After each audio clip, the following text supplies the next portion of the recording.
Fala, Eduardo. Na escuta? Na escuta, câmbio. E aí? Câmbio ligando, desligando. Olha que legal, tem um monte de gente entrando aí já. Bacana. Cara, eu tô com saudade de você, velho. Eu Vontade de... pô. viajava todo Saudade, dia. cara. Nos Ah, víamos todo dia.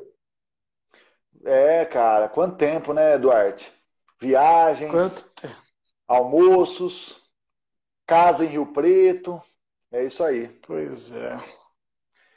Então vamos dar aqueles minutinhos pro pessoal entrar. Olá, vamos ver quem tá entrando aqui.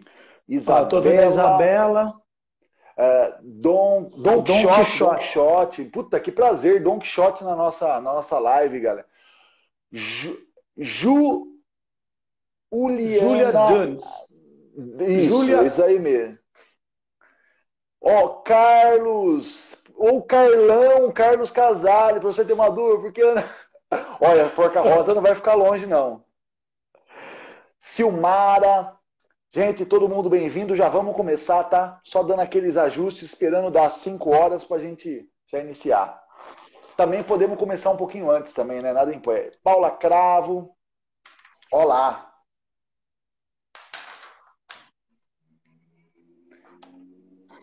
Peraí que o pessoal da...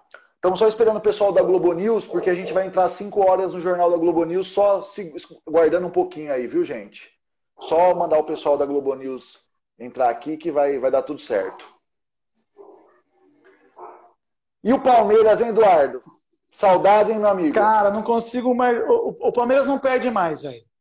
Não perde, O cara. Corinthians, Impressionante. Corinthians também, né? O Corinthians nem caiu, né? Nem caiu. É. O problema é que vai cair, vai cair a casa do Corinthians lá. Parece que estão devendo lá uma fortuna. Ó, o chefe chegou, hein? O chefe entrou, mudou o assunto. Muda Olá. assunto. E, ó, João Ramalho, abraço, João. Tocando muito, João. E o Bandolim, como é que anda? Que legal. Canastácio, às vezes eu não entendo esses nomes de Instagram, porque as pessoas fazem abreviação, acho que é Ana, né? Aninha Nasser, Aninha, saudade. Ó, o Zeidão. Zeidão, Gustavo, é isso aí. O pessoal tá entrando. Então, vamos preparar aqui. Bom, eu acho que a gente já pode... Que horas pelo são, menos, Thiago? são 5 para 5. Eu acho que a gente pode começar... Só contar a história de como surgiu a ideia, né, da gente fazer essa live, né, gente? É o seguinte. Manda bala. Nas viagens que a gente faz, que é de segunda a sexta... Já há uns 10 anos juntos, né? Em muitas delas a gente acaba conversando sobre aspectos da ciência. Eduardo, A gente conversa sobre várias coisas. Só para interromper um segundinho, a gente começa às 5 horas, viu, gente? A gente só está batendo um papo por enquanto, mas a gente vai começar a falar às 5 horas. Pode continuar, Du. Não, só para esclarecer. E muitas vezes a discussão, na verdade era um bate-papo, sobre questões em que a biologia e a física elas acabam se encontrando. Inclusive, essas viagens fizeram com que a gente sonhasse com um curso de biologia, química, física, tudo junto. A gente viajava bastante. Viajava literalmente na estrada e nesses devaneios sobre como ensinar a questão da ciência, que é uma paixão minha e do Thiago, assim. E devaneios existencialistas, né, cara? Da gente ver o Sim. que a gente é, quem somos, né? O que é isso que a gente acredita, o que a gente chegou, a humanidade, a evolução que nós chegamos, através de conquistas, conquistas realmente civilizatórias, né, Du? De busca de pra mim entendimento do mundo. E aí eu sugeri para o Thiago fazer essa live muito pretensiosa, porque... Muito pretensiosa, né? Em 40 minutos falar sobre a origem do universo e a origem da vida, mostra o quanto a gente é insano, porque é impossível. Então aqui a gente vai começar uma discussão, mas de forma alguma a gente vai terminar. A gente vai buscar alguns elementos importantes para entender como que a vida, né, pensando numa visão científica, ela se fez, né? Então, e o universo por também. isso, e por isso como a vida ela é derivada do universo, a vida era um evento cósmico. A visão da ciência hoje não separa o surgimento da vida do resto, é um evento cósmico. Então, quais foram as etapas, o que aconteceu, quais foram os principais eventos que levaram ao aparecimento da vida? Essa foi a ideia da live, que obviamente se tornou um tormento, porque como você reduzir uma quantidade absurda de informação, como o Tiago falou, de conhecimento adquirido, que é uma conquista civilizatória, em 40 minutos. Então a gente já sabe que não vai dar, né? Evidente. Mas a discussão que é legal, eu acho que o que a gente pode levantar aqui de discussão, de reflexão, de pulga atrás da orelha, de fazer perguntas sem respostas ainda e buscar essas respostas, é isso que motiva a ciência, é isso que a gente tem que perseguir na vida, né? A gente não pode tomar como certo o que nos é dado. A gente tem sempre que questionar e entender. Aqueles que fizeram as mesmas perguntas que nós antes, como que eles chegaram às conclusões, como que eles nos dão evidências de que eles estão certos e como que a gente pode questionar, falar assim, pera lá, eu acho que ele está errado. A ciência é isso, né? E é bacana isso. Deu tempo aí? Já começou? Podemos começar, então. Então, eu acho que eu vou abrir aqui, pegando esse gancho aí do que o de Tomaso falou, que nós estamos falando sobre uma construção intelectual de séculos para a gente chegar aqui hoje numa aula e expor isso para vocês em 40 minutos. Mas eu não vou voltar lá aos gregos, às concepções iniciais do universo dos gregos, até porque nós não teríamos nem muito tempo para fazer isso. Mas eu começo dizendo de algo que foi fundamental, Eu começo falando sobre algo que foi assim muito importante, digamos assim, um pontapé inicial super importante nesse processo, que foi a primeira vez que o homem apontou um telescópio para o céu, Galileu Galilei, em 1610, logo após a Revolução Copernicana. E o que foi aquela Revolução Copernicana? Foi quando esse padre, né, chamado Nicolau Copérnico, sugeriu um modelo em que o nosso universo, que até então era constituído de alguns planetas, a ideia do homem era essa, né? O universo são alguns planetas, que nem sabíamos que eram planetas, eram chamados de corpos errantes. Eram 5 astros, 4 a 5 astros, que orbitavam uma estrela. Essa estrela não sabia que era uma estrela, a gente chamava isso de Sol. E o que nós vemos à noite, o céu noturno, as estrelas, na concepção, elas eram, até Copérnico, estrelas fixas, como se estivessem presos numa parede, numa esfera, numa abóboda, alguma ideia desse tipo. E aí, quando o Galileu aponta o telescópio para o céu e começa a encontrar astros que a olho nu a gente não via, a nossa noção do universo, de repente a gente vê que o negócio é muito maior. O mundo ganha um tamanho muito maior. Então, essa foi talvez a primeira grande revolução da nossa perspectiva do universo com o telescópio. Isso foi em 1610, tá? E hoje nós estamos em 2020.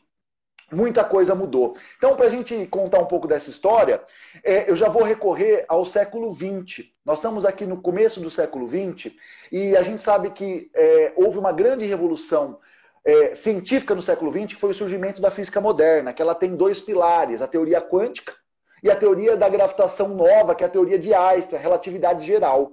Então, eu vou falar um pouco sobre a relatividade geral, meus amigos.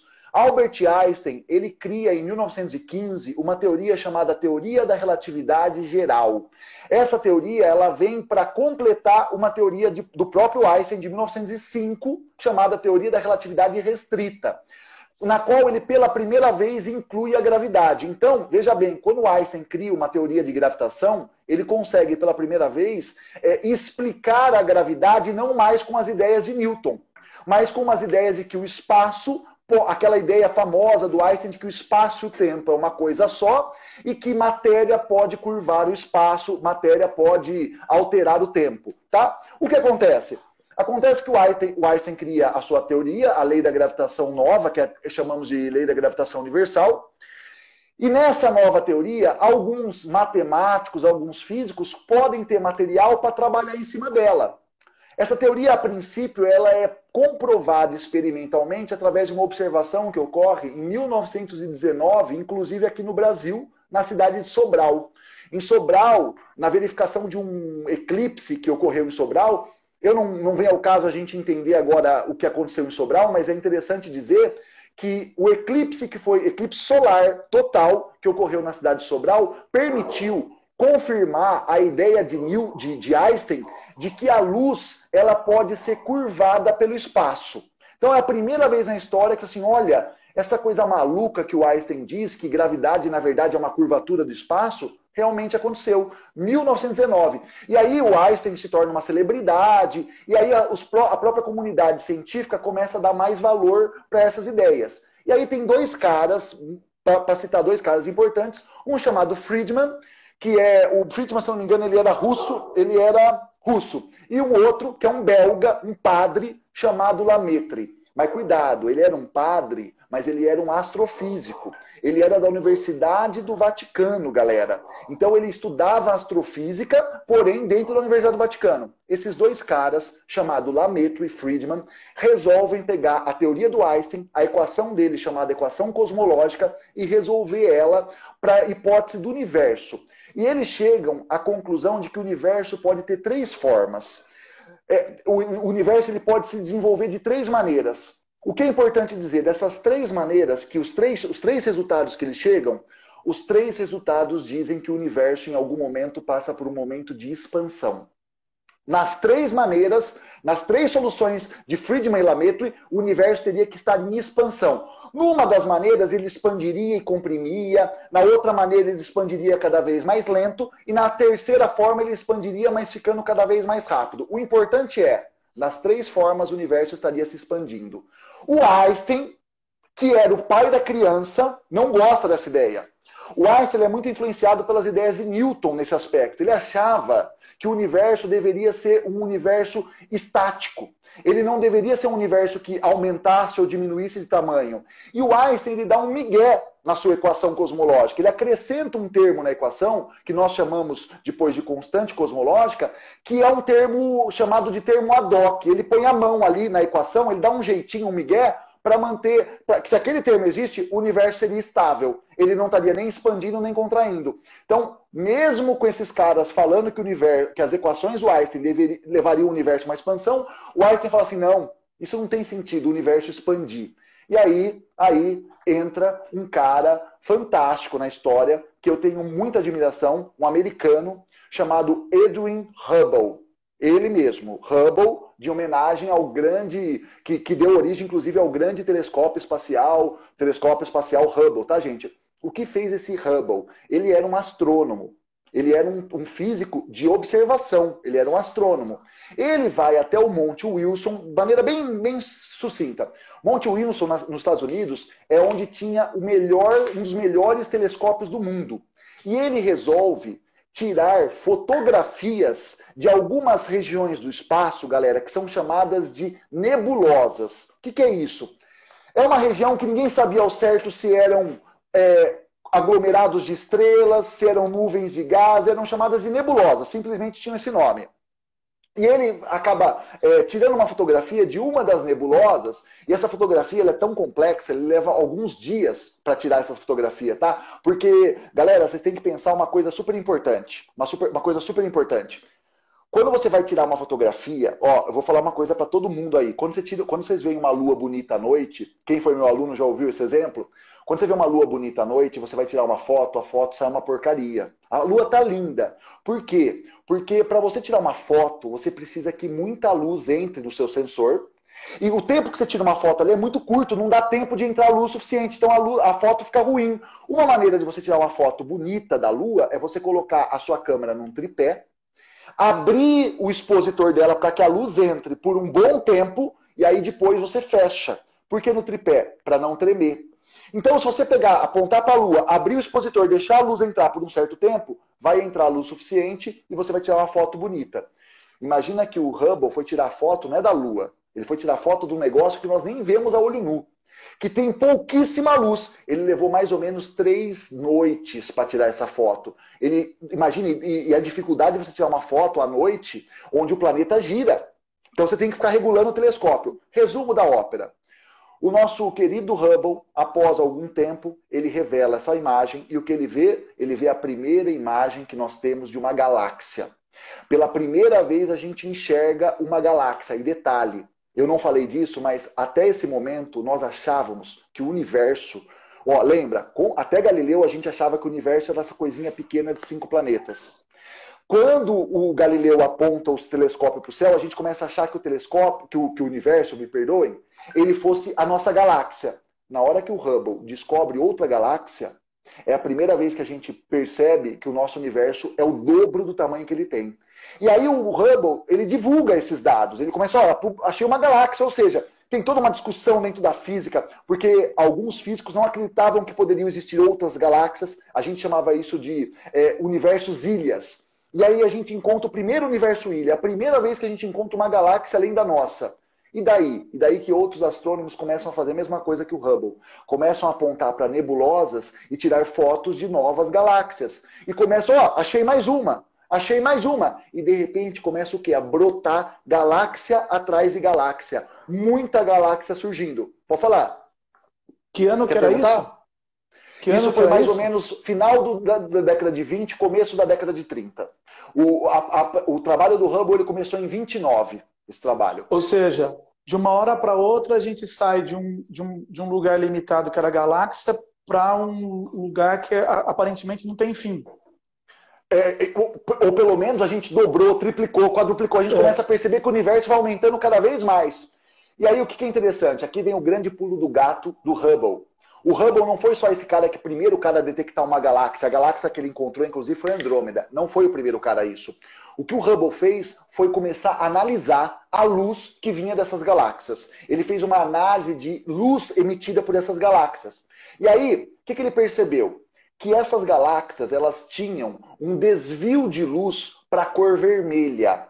Isso é chamado dentro da astrofísica de redshift. Gostou do meu inglês? Redshift é o desvio para o vermelho. Tá? Então o que ele começou a perceber? O seu intercâmbio na Inglaterra deu certo. Opa! Meu intercâmbio foi na Europa, Eduardo. Nova Europa, aquilo lá de Araraquara. Então... o que aconteceu? O Hubble percebeu que essas galáxias elas tinham uma coloração para o vermelho. E agora vem uma coisa importante para dizer, que é o efeito Doppler. O que é o efeito Doppler? O efeito Doppler é um fenômeno ondulatório que ocorre quando isso você aí eu sempre ouvi falar da ambulância, é isso aí? É o da ambulância, só que para luz. O que acontece? Todo mundo aí conhece o efeito Doppler, nem que seja intuitivamente. O efeito Doppler é você perceber a variação do som por exemplo, uma ambulância quando ela se aproxima de você, de uma moto. Eu sou bom para imitar barulho de moto, viu, de Tomaso? Quando uma moto se aproxima de você, você pode perceber que o som dela, quando ela se aproxima, é um som mais agudo, do tipo assim, a moto se aproxima e faz assim, ó. Aí quando ela passa por você, o som fica grave, ó. É mais ou menos isso. Ela se aproxima agudo. Obrigado. Aproxima-se agudo e afasta grave. Por quê? Na hora que a moto se aproxima da gente, as ondas são comprimidas. Pequena. Elas diminuem de comprimento. Aumenta a frequência. Da mesma maneira, na hora que as ondas se afastam, aumenta o comprimento, diminui a frequência. Isso acontece... Mesma coisa com a luz. Com a luz. E para a luz, o que seria... um som agudo para a luz. Para a luz, o agudo, ou seja, se uma fonte de luz se aproxima de mim, eu veria ela por uma cor mais azulada. Então, quando uma fonte de luz se aproxima... Comprimento de onda menor. Menor comprimento de onda, maior frequência. Perfeito, professor. Agora, quando a luz se afasta de mim, eu veria... Se eu tenho um corpo que emite luz, se ele começa a se afastar de mim, eu começaria a vê-lo mais vermelho. O vermelho seria o mais grave. Certo? Ou seja... Tá, então deixa eu ver se eu entendi. Eu aqui, biólogo, eu entendi. O que ele observou foi que os corpos celestes lá iam para o vermelho. Portanto, eles estavam todos o quê? Se afastando de mim. Exatamente. ele começou a perceber tá que isso ficando era maior, algo então... regular. Era algo regular. Não importa para onde Não ele se olhava. observava ficar azul. Na verdade, se observava, mas não em grandes distâncias. Na verdade, eu vou contar para você que nós vivemos numa região do espaço hoje que é chamado de grupo local, que é onde estão as... Não é onde está a nossa estrela, é onde está a nossa galáxia. Então você imagina que as galáxias se acumulam numa região chamada de grupo local. O que o Hubble percebeu foi que as galáxias que estão fora disso, elas estão sempre se afastando. Você pode ter eventualmente uma ou outra se aproximando, mas a grande imensidão se afasta. Então a grande imensidão das galáxias tem uma tonalidade avermelhada. E mais importante ainda, e mais curioso, quanto mais distantes estão, mais vermelho elas iriam. Na verdade, elas começam a ir para outra frequência, que seria abaixo do vermelho, é o infravermelho, tá? Que é uma luz que nós não vemos, mas é possível ser detectada. E então ele percebeu o seguinte, ó, as galáxias se afastam de nós, porém, quanto mais se afastam, mais distante, mais rápido se afastam. E aí começa a vir na mente dos caras as equações de Friedman, a solução das equações de Friedman e Lemaitre. Porque eles propuseram 3 soluções. E numa das soluções, o que eles diziam? Que se o universo poderia estar se expandindo cada vez mais rápido. E isso estava na equação do Einstein, e o Einstein não percebeu isso. Os caras que perceberam. O próprio Einstein, quando os dados experimentais chegam, de que o universo está em expansão, quando o Einstein tem acesso a isso, o Einstein bate a mão na cabeça e fala assim, por que eu que não enxerguei isso? A teoria é minha e eu mesmo não consegui ver isso. Por que ele não viu? Porque ele estava muito preso a uma crença de um universo estacionário. Não, o universo não pode ser uma coisa maluca. O universo deve ser um universo que tem que ter uma ordem de crescimento. E aí, gente, aí surge a teoria do Big Bang. Eu acho que todos vocês devem entender por quê. Pela seguinte questão. Se nós temos um universo que está em expansão, é porque houve um momento em que esse universo, onde tudo esteve um momento junto. E aí surge, de fato, a confirmação de que é possível, de que deveria ter essa ideia de que o universo surgiu de um início, teve um início, um momento, que é a grande explosão. Uma curiosidade que esse nome Big Bang, ele é um nome que não retrata bem o que é isso, porque não foi de fato uma grande explosão. Quando eu penso em uma explosão, eu penso que eu estou de longe e eu vejo algo explodir. E a pergunta é, o universo todo, ele estava num ponto só. Então essa explosão não foi num lugar, todo lugar explodiu. Isso é meio difícil a gente pensar, né? Porque todo o universo... É um cúmulo, né? Não é algo simples. Todo não existia espaço, né? Sim, olha só não existia espaço, como não existia tempo. Ou seja, o tempo, ele começa. A ideia do tempo ser algo perene, que sempre existiu, não existe. O tempo começa. Ele começa quando? No Big Bang. E o Big Bang ocorreu, a gente consegue calcular isso com uma boa precisão hoje, 13,7 bilhões de anos. E quero que fique bem claro aqui que o que nós estamos falando para vocês, o que eu estou trazendo para vocês aqui agora, nós não estamos em cima de uma questão especulativa. Óbvio que uma coisa ou outra, a gente teve algumas edições, mas a gente teve, ao longo do século XX, diversas observações que confirmaram todas as hipóteses do Big Bang. Inclusive sobre temperatura do início.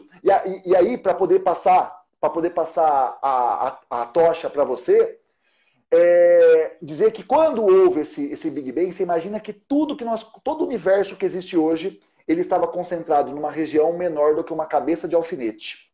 E ele passou por um processo de expansão muito complexo. Para vocês terem uma noção, esse início do universo, intervalos de tempo da ordem de 10 a menos 34 segundos, foram intervalos muito importantes. Então, até completar 1 segundo, até o universo completar 1 segundo de vida, praticamente a forma como ele seria já estava definida. O primeiro 1 segundo de vida do universo talvez tenha sido... Na verdade, é um tempo menor que esse, mas eu posso até arredondar. O primeiro 1 segundo de vida do universo praticamente determina todo o universo. Os primeiros, no início, a gente só tinha o quê? Energia. E da energia, a gente lembra da equação de Einstein, E igual a mc²? Essa é uma equação que fala que matéria e energia, uma pode converter o outro. Então, no início, nós só tínhamos energia. E da energia começam a surgir as primeiras partículas, que são, por exemplo, os quarks e os elétrons. Até o ponto em que nós teríamos a junção átomo primordial. Opa! Sim, o Lemaitre é o criador, a teoria do Big Bang do Lemaitre, ela põe ovo primordial ou átomo primordial, é isso mesmo. Essa ideia do átomo primordial depois dele é derrubada, mas ele é o primeiro a propor essa ideia, perfeito. Viu, Lígia? Agora voltando. Querida Lígia. Querida Lígia. Liginha foi nossa aluna há muito tempo, gostava muito de física. Du, e voltando aqui, lembrar uma coisa, os primeiros elementos químicos que nós tivemos no universo são os mais simples. Quais são eles? Hidrogênio e hélio. O hidrogênio e o hélio do universo, basicamente, eles vão surgir nos primeiros 3 minutos do universo. Por que nesse tempo? Porque é nesse tempo que nós teríamos temperatura suficiente para fundir hidrogênio com hidrogênio e formar hélio. Depois o universo, conforme esfria, vocês devem imaginar, conforme esse universo vai esfriando e vai expandindo, conforme ele expande, ele esfria. Então o nosso universo vai ficando cada vez maior e esfriando. E como ele vai esfriando, você não consegue mais fazer partículas colidirem com partículas para formar novos átomos. E aí o universo passa por um processo de expansão, onde a luz, pra você ter uma noção, ele era tão quente, que nem a luz conseguia escapar dele. Porque qualquer fóton de luz que saísse era absorvido por um elétron. Então esse universo ele vai ter mais ou menos 100 mil anos de expansão, que ele é opaco. Olha que coisa absurda, um universo opaco, não tem... porque a luz não viaja. A luz não consegue escapar. A partir de um certo momento... Ele expande, mas não tem emissão de luz. Na verdade, o que acontece? Nesse momento, até mais ou menos 100, 200 mil anos, o universo era tão quente, que os elétrons eles não estavam presos aos núcleos. Então eu só tinha núcleos e elétrons. E se eu tenho íons, os íons interagem com a luz. Então eu só vou deixar a luz passar quando o elétron sossegar e for preso por um átomo. Aí eu terei um universo transparente. Isso vai demorar 100 mil Isso vai anos. demorar mais ou menos 100 mil anos. Aí o universo passa a ser transparente. Então você imagina que o universo começa uma expansão.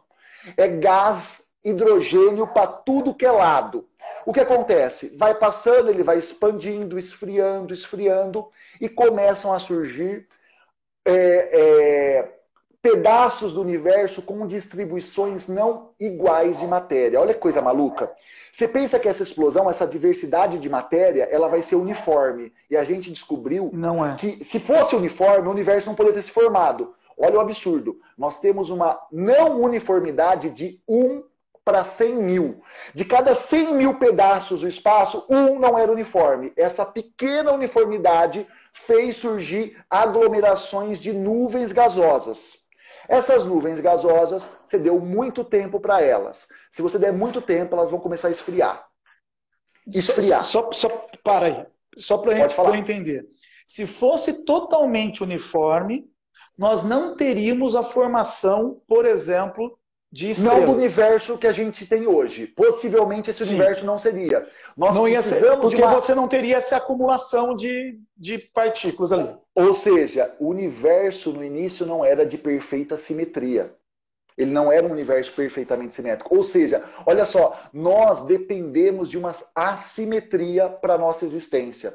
Inclusive, eu não vou entrar nesse detalhe, mas a questão da matéria e a antimatéria, elas nasceram no universo em igual quantidade. Para você ter uma noção, sabe qual que é a diferença entre matéria e antimatéria no início do universo? A cada 1 bilhão de antimatéria, nós tínhamos 1 bilhão e 1 de matéria. Essa uma a mais formou o que a gente conhece hoje. Olha que coisa mais maluca que é isso. Voltando aqui então, o universo expande, essas nuvens gasosas, o que elas começam a fazer? Elas dá um tempo para elas esfriam, começa um processo gravitacional. Galera, matéria atrai matéria. A nuvem começa a fazer o quê? A nuvem começa a se concentrar. Essa nuvem vai ficando o quê? Menor. Ela vai ficando menor. E conforme ela vai ficando menor por atração gravitacional, ela não só diminui o tamanho, como ela rotaciona. Só que você imagina que a região do centro dessa nuvem começa a ficar extremamente o quê? Quente. Então começa a ter um núcleo, essa nuvem gasosa, ela começa a ficar pequena, porém o núcleo começa a ficar quente. E não só quente, com uma pressão cada vez mais alta. Então eu tenho alta pressão e alta temperatura no núcleo. Até que chega um momento, algo em torno de mais ou menos 10 milhões de graus Celsius, 10 milhões de Kelvin, que é mais ou menos a mesma coisa, 10 milhões de Celsius, 10 milhões de Kelvin, em que a temperatura é tão alta, que vocês devem se lembrar, né, que próton não gosta de próton. Próton repele próton, porque é uma carga... O que é o hidrogênio? É um próton. O hidrogênio é um próton. Próton não gosta de próton, ele se repele. Mas chega uma hora que a pressão é tão grande, tão grande, tão grande, que um próton bate no outro e gruda. Passa a agir uma nova força chamada força nuclear forte. O que é importante saber é o seguinte, você gruda. E na hora que você gruda, dois prótons, você produziu o hélio 2. O hélio 2 não é um isótopo estável, mas se você tiver dois hélio 2 e colidirem, você produz o hélio 4. Então é assim que começa a surgir a matéria. E o que é interessante disso, Du? Nessas colisões de prótons desse núcleo dessas nuvens. E são colisões nucleares, apenas das regiões nucleares dos átomos. Os elétrons estão soltos, esses átomos, porque a região é muito quente. Alta temperatura, o elétron se solta. E o que é interessante dessa história? É que na hora que há essa colisão, que você vai formar elementos maiores, uma pequena massa desses dois caras, imagina que tem um próton e um próton, eles colidem. Uma pequena massa, uma fração mínima, desaparece. E essa fração mínima, essa pequena massa que desaparece, ela vai virar energia, de acordo com aquela equação, a equação de Einstein, E igual a mc quadrado. E aí acontece, lembra que a estrela estava ficando cada vez menor, menor, menor, menor? Quando você tem lá no núcleo o início da fusão nuclear, começa a surgir internamente calor. E como existe calor, começa a surgir agora uma tendência dessa nuvem expandir.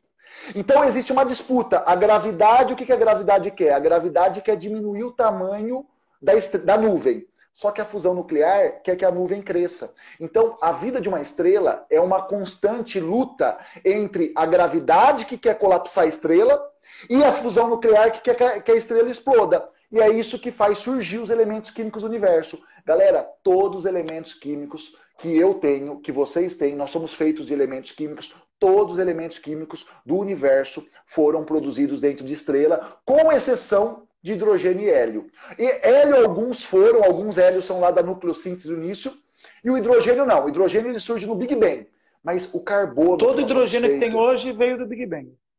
O hidrogênio, sim. O hidrogênio, ele basicamente veio do Big Bang. O hélio, alguns vieram daquela época, e hélio também é foco. O nosso Sol produz hélio. Agora, carbono, nitrogênio, lítio também, viu, Du?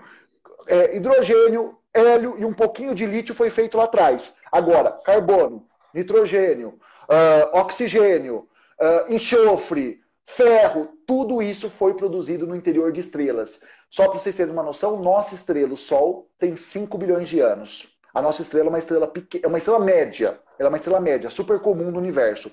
E a nossa estrela, galera, ela surgiu da mesma nuvem que deu origem ao nosso planeta. Então, nós não somos filhos da nossa estrela.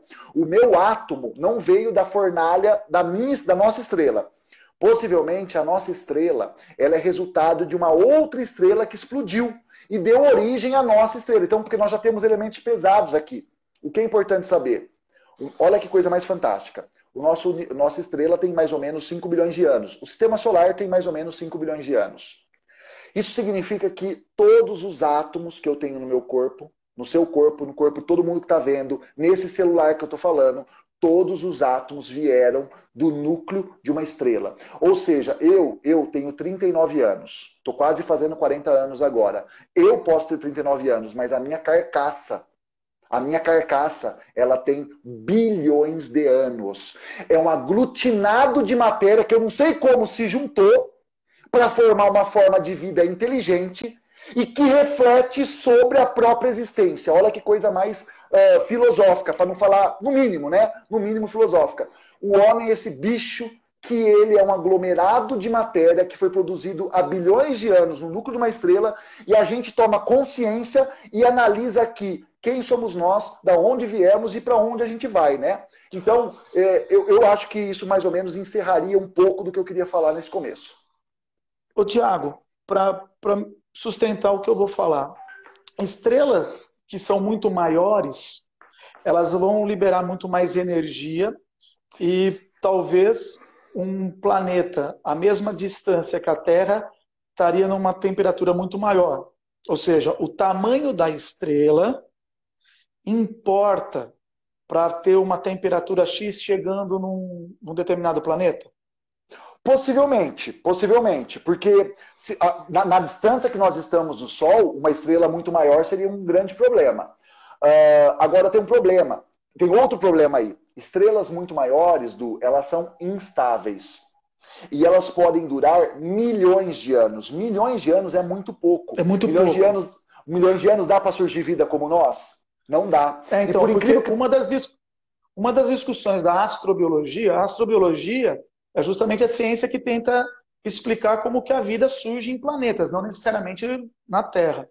Eles colocam que o nosso Sol é um Sol de tamanho adequado para a vida, porque um Sol muito menor, ou ele já está em fim... Nosso Sol tem 10 bilhões de anos de vida, então ele tem um tempo muito bom. Nós estamos na metade dele. E olha só que interessante, estrelas pequenas são as mais longínquas. Uma estrela que tem mais ou menos 10% da massa do Sol, ela pode durar toda a eternidade. Quando eu falo toda a eternidade, é que o tempo dela é tão grande, que pode ser da ordem de trilhões de anos. E estrelas enormes, maiores do que a nossa, podem durar 1 milhão de anos, que é um tempo muito curto, se você for pensar, numa escala astronômica. Sim. Então, esses eventos que você está comentando, que é a história do universo, que nos deu as estrelas e os átomos, ela vai dar origem a diversos sistemas solares, né? Dentro da galáxia que nós estamos, que é a Via Láctea, nós temos bilhões de sistemas, não é isso? Sim, estou falando mentira. E isso seria uma galáxia, existem a estimativa, galáxias, né? Eu só vou falar uma coisa, pessoal, eu estou muito feliz com muitos ex-alunos aí, agora eu vi a Isa Pierre, uma querida, estou vendo um monte de Cadu, um monte de gente aí que passou, desculpa se eu não vou falar o nome porque eu não vou lembrar, mas eu estou lendo aqui as mensagens, legal demais ver esses ex-alunos que a gente guarda muito amor, muito carinho no coração, viu? Legal, obrigado. Duarte, mais uma coisa, nós vivemos um universo, a estimativa hoje é que nós temos de 100 a 200 bilhões de estrelas na nossa galáxia. Nossa galáxia só na Via Láctea. Só na Via Láctea. E nós tenhamos no universo observável, o que a gente vê, algo em torno de 200 bilhões de galáxias. O número é mais ou menos igual. 200 bilhões de estrelas e 200 bilhões de galáxias. Ou seja, um número absurdo. Um número absurdo. Pois bem, e nesses 200 bilhões de estrelas da galáxia, você tem diferentes tipos de sóis, maiores, menores, né, que vão ser orbitados aí por planetas e tal. E aí a questão toda a vida ela depende de alguns átomos, certo? Não se conhece vida em outro planeta, então a gente considera que a vida surja a partir de elementos como o nosso. A pergunta é raro no universo encontrar carbono? Porque o hidrogênio você falou que é comum. O hélio é comum. Mas carbono, oxigênio, nitrogênio, que são elementos que são formadores das principais moléculas orgânicas, são elementos extremamente comuns no universo. Com certeza. Se você pegar os 10 elementos mais comuns do universo, carbono, nitrogênio, oxigênio, o hidrogênio é o mais abundante de todos, é quase 80% do universo. Mas carbono, oxigênio, nitrogênio e hidrogênio, dos 10, você tem os 4 elementos como sendo entre os 10 mais abundantes. Ou seja, a vida surge dos elementos que estavam com maior disposição, né? Tinha maior disponibilidade. Sim, a vida surge do que nós mais temos aqui no universo. Beleza.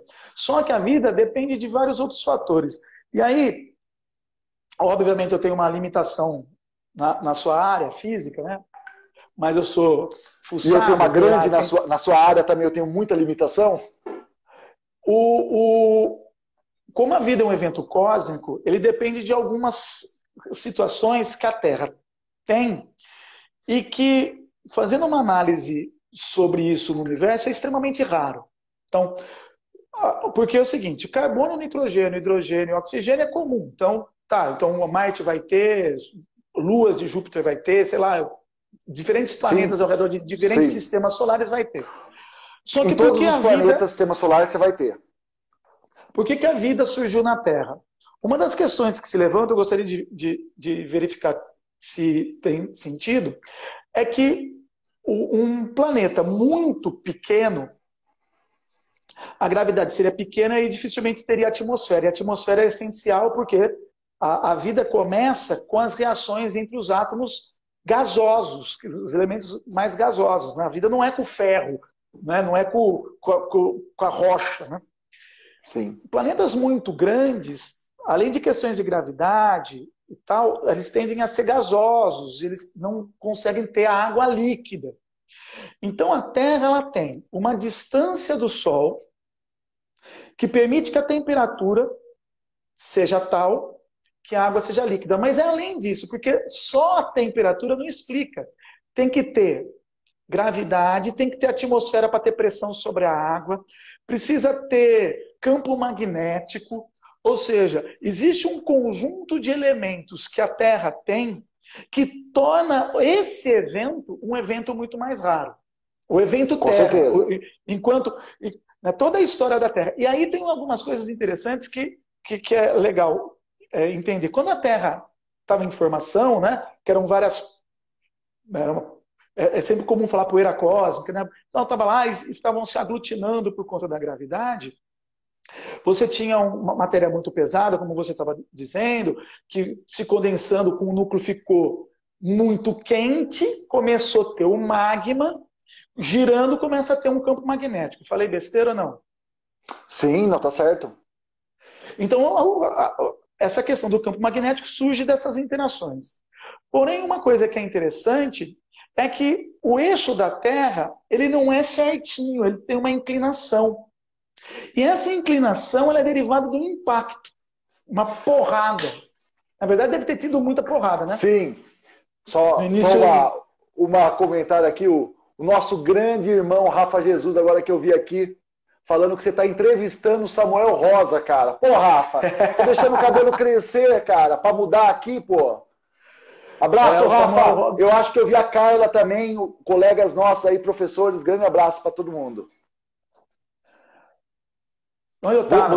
Desculpa, você estava falando para nós, você estava falando sobre a inclinação do planeta. Que é derivado de um evento de colisão, né? Sim, sim. Certo? Possivelmente. Essa colisão provavelmente com um corpo tão grande quanto a própria Terra. Sim, sim. Que vai dar origem à Lua.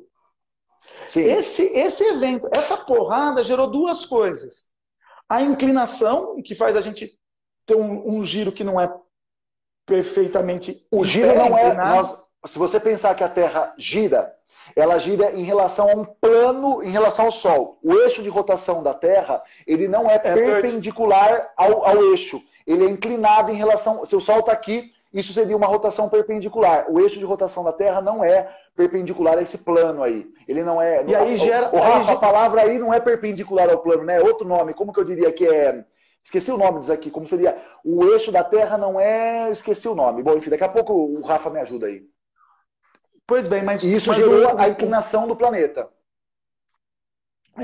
Essa inclinação vai gerar estações do ano. Com certeza. Só temos as estações do ano porque a Terra é inclinada. E aí você gera movimentos enormes e tal. A Lua surge desse impacto. A Lua também ortogonal, obrigado, isso mesmo, ortogonal, tá aqui. A Lua surge desse impacto que vai ter algumas questões importantes da regulação também do clima no planeta. Mas a gente está pensando agora. Aí tem uma coisa importante, só um detalhe, as estações do ano, elas são fundamentais porque elas distribuem a energia luminosa do Sol por todas as partes do planeta. Se a Terra não fosse inclinada, você teria as regiões polares nunca recebendo luz, ou recebendo pouquíssima luz. E as regiões equatoriais, elas receberiam muita luz. Então, a inclinação é uma maneira de democratizar a luz para todo o globo. Todo o globo recebe luz, não em igual quantidade, óbvio, mas em grande quantidade. E a luz... Olha quem está aqui. Ô, menina, mas você não aguenta, né? Você quer participar, né? Como você gosta, né? Que figuraça! Que figuraça. Pois bem, mas o que eu queria dizer é que esses impactos cósmicos que vão gerar a Lua e a inclinação são seguidas de outros impactos de cometa, que vai ser o responsável pelo acúmulo de água, já numa situação em que o planeta está mais frio. Né? Possivelmente tendo o tempo todo, né? Sim, mas você tem lá esse conjunto de água chegando de fora, impacto e tal, e ajudando a esfriar. Só que, veja, a vida não surgiu ainda. Vamos lá calcular. O planeta Terra é calculado em 4,5 bilhões de anos. Essa é a idade do planeta. O primeiro sinal de um ser vivo, sem dúvida alguma, o primeiro sinal de que houve um material biológico é datado de 3,5 bilhões de anos atrás. 3,5 bilhões de anos atrás. A vida deve ter surgido com um pouco mais que isso, os 4 bilhões de anos.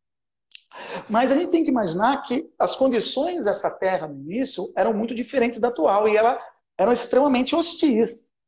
Veja, não tinha camada de ozônio para segurar a radiação ultravioleta. Só que é a radiação ultravioleta que hoje nos causa câncer, que foi, no início, provavelmente, a grande força da vida, de geração de moléculas. Porque ela gera íons, né? Ela vai roubando elétrons, ela gera íons e permite novas reações. Só que qual que era a atmosfera daquele início? A atmosfera da Terra, a composição dela, não dá para a gente saber com certeza. Há várias hipóteses e tal. Mas uma coisa é fato, ela não tinha oxigênio, ela não era oxidante, ela era redutora. Sendo redutora, por que a vida dificilmente começaria num ambiente oxidante? Porque se você tem lá o oxigênio, que é o principal elemento, né, o molécula que a gente pensa a respeito, ele ia ficar roubando, ele ia ficar reagindo e nenhuma molécula orgânica ia conseguir se estabilizar no início. Então, o que acontece? É fato, isso já é considerado certo, que no início o planeta tinha uma atmosfera redutora, ou seja, era carregado de hidrogênio, tinha muito hidrogênio, o Tiago acabou de falar que é o mais comum, e outros elementos. Só que eu preciso de carbono, então acredite que tinha CO e CO2, tinha que ter nitrogênio atmosférico nosso, e tinha que ter uma fonte que gerasse roubo de elétrons, formação de íons e reagir. Então o que eles vão dizer? Que para ter vida tem que ter molécula orgânica. Então como que no planeta surgiu as moléculas orgânicas? Uma atmosfera redutora, ou seja, não tinha oxigênio ainda, muito hidrogênio, gás carbônico, nitrogênio, entre os elementos, a radiação ultravioleta sendo absorvida por elas e gerando íons e reações acontecendo. Essas reações acontecendo na atmosfera, uma verdadeira formam as sopa de moléculas partículas ali na atmosfera. E aí elas são pesadas, caem e começam a se acumular na água já líquida que se acumulou sobre a superfície. Agora você tem que imaginar a quantidade de moléculas que foram criadas no tempo que a gente está trabalhando. A gente está trabalhando na ordem de milhões e milhões de anos. Então são milhões e milhões de anos em que todos os dias a radiação ultravioleta foi incidindo sobre essas moléculas na atmosfera, ionizando elas, permitindo reações e acumulando. Então surgiu o que Haldane, que é um grande bioquímico inglês, que tratou dessa questão da origem da vida, chamou de sopa primordial. Então você tinha muitas moléculas orgânicas ali. Só que um monte de molécula orgânica na água, quente e tal, não quer dizer que é vida. Né? Então, essa foi a primeira etapa da vida. Essa formação de moléculas orgânicas e tal. Aí você vai falar, pô, mas será que acontece de fato? Então, tiveram cientistas que fizeram experimentos com atmosfera redutora. E eles conseguiram, em ambientes controlados, nucleotídeos, que é a base para a construção de DNA, de RNA. Aminoácidos, que é a base da construção de proteínas. Ácidos graxos, que é a base para a construção de lipídios. E carboidratos simples. Ou seja, os experimentos em que se simulava atmosferas redutoras. Não importa a composição. Diferentes misturas foram colocadas lá. Eles conseguiram produzir esses elementos, esses tijolinhos das moléculas orgânicas. Agora, repito, ter só nucleotídeo não é vida. Ter só aminoácido não é vida. Estava lá, um mundo de sopa. Aí os caras começaram a questionar, pô, mas essas moléculas na água, se encontrar e chocar para gerar polímeros, é pouco provável e tal. Aí os caras pensaram o seguinte, pô, ia existir porções mais profundas com uma quantidade menor de água. Essas poças iam formar grandes panelas, em que a chance de encontro ia ser maior e o ato de evaporar, que é uma força importantíssima, a desidratação é uma força muito importante na história aqui, em ambientes com argila, o argila seria um agregador dessas moléculas, gerariam a polimerização. Os alunos vão lembrar, a maior parte dos polímeros são feitos a partir de um processo conhecido como síntese por desidratação. Você junta tirando água. Então, a argila, num ambiente extremamente quente, seria um meio em que isso seria possível. Eu posso unir aminoácidos, posso unir nucleotídeos, posso unir lipídios através dessa desidratação. Então, um outro grupo de pesquisadores fizeram simulações exatamente disso. Colocaram lá aminoácidos num ambiente argiloso, aqueceram isso para simular essa situação. E formou-se polímeros. Então, existem experimentos que mostram que se o ambiente naquela época fosse redutor, se o ambiente naquela época tivesse argila, como tem, você teria a condição de formar esses polímeros, nucleotídeos e tal. Que horas são, Tiagão? Estou preocupado com o tempo. 43 minutos. Então, para encerrar, para não ficar muito longo, essas moléculas, esses polímeros, eles começaram a interagir uns com os outros. E aí um dado interessante, que eles chamam de evolução química, é que é o seguinte, os polímeros que formaram e que eram instáveis, eram eliminados. Os polímeros formados que eram estáveis ficavam. Então, por que eles chamam de evolução química? Porque houve, nesse momento, um tipo de seleção das moléculas orgânicas que foram surgindo, e aquelas moléculas que continuavam a existir eram aquelas mais estáveis. Essas moléculas começaram a reagir umas com as outras. Essas reações geraram sistemas com mais de um tipo de polímero. E, consequentemente, de novo, os sistemas que eram estáveis não duravam. Os sistemas mais estáveis duravam. Então, o que isso nos mostra? Que esse processo de seleção daquilo que é mais estável, que é mais eficiente, existiu antes mesmo da vida. E aí, só para concluir, quando esses sistemas de diferentes polímeros passou a ter um isolamento do meio, então o que eles imaginam que aconteceu? Lipídios começaram a formar bolhas em que tinham uma separação entre o meio externo e interno. Com o ambiente mais protegido, com o conjunto interno livre de reações externas, começou a ter um microambiente em que as reações poderiam ser mais controladas. Uma espécie de uma membrana? Isso, uma capa? Uma membrana. Uma capa. O primeiro a propor isso foi Oparin com um negócio chamado coacervados. Então. Os coacervados de Oparin eram uma redoma proteica. Hoje a gente considera que essa redoma é lipídica. Se você pegar lipídio e colocar na água, ele vai se organizar em dupla camada e formar uma bola. É uma maneira mais estável que essas moléculas têm naturalmente de se organizar. Então não é necessário nenhuma informação genética. Então imagine que formou uma bolha lipídica e lá dentro com algumas moléculas. Algumas dessas moléculas poderiam ser proteínas que poderiam catalisar reações. Só que proteína catalisar reação tem um problema, porque ela não consegue passar à frente a informação. Então os biólogos vão dizer que o primeiro sistema fechado, essa bolinha lipídica, que passou a ter o que a gente chama de capacidade de replicação, foi uma bolinha que tinha RNA.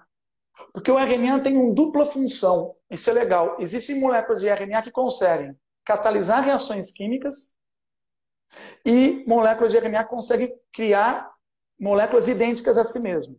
Então eles fizeram um experimento em que eles selecionaram bolinhas de lipídios com RNA de diferentes tipos e deixaram no tempo para ver o que acontecia.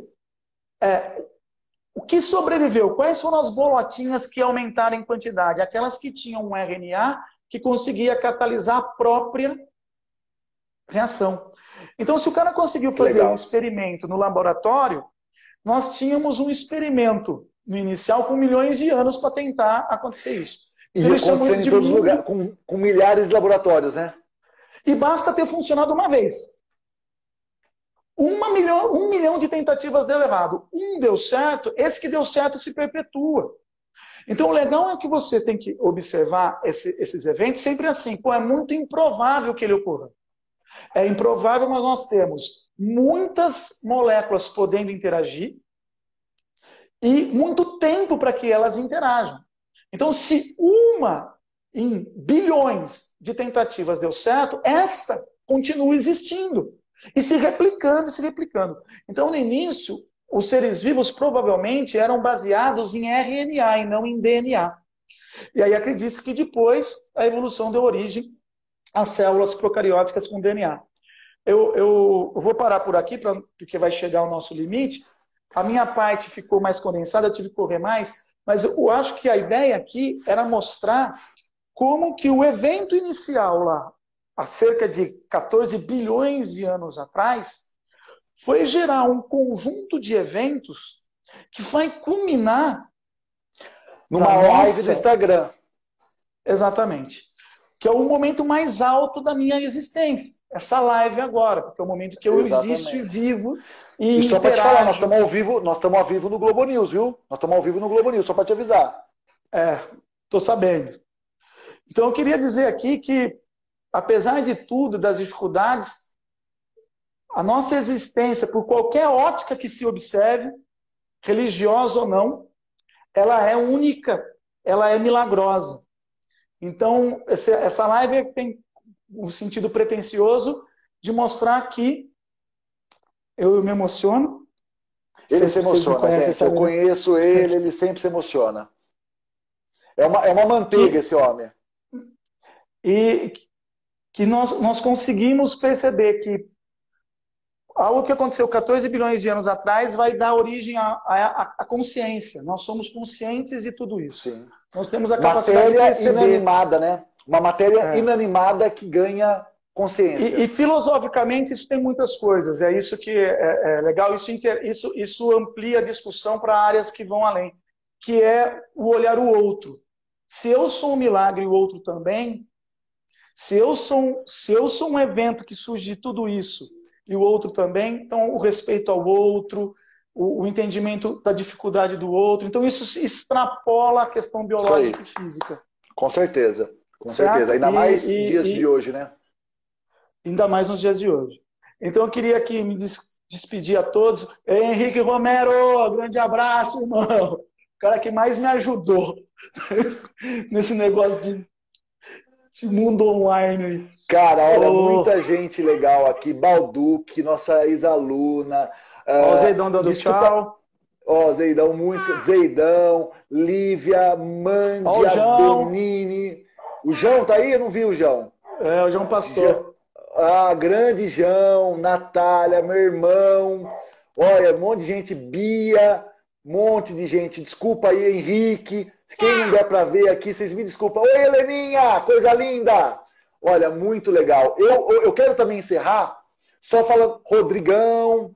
Olha, legal, gente. Olha, eu só quero encerrar então também, eu sei que já deu nosso horário, dizer o seguinte, em 1610, Galileu, quando aponta o telescópio para o céu, um mundo novo se abre para nós porque a gente achava que nosso universo era limitado.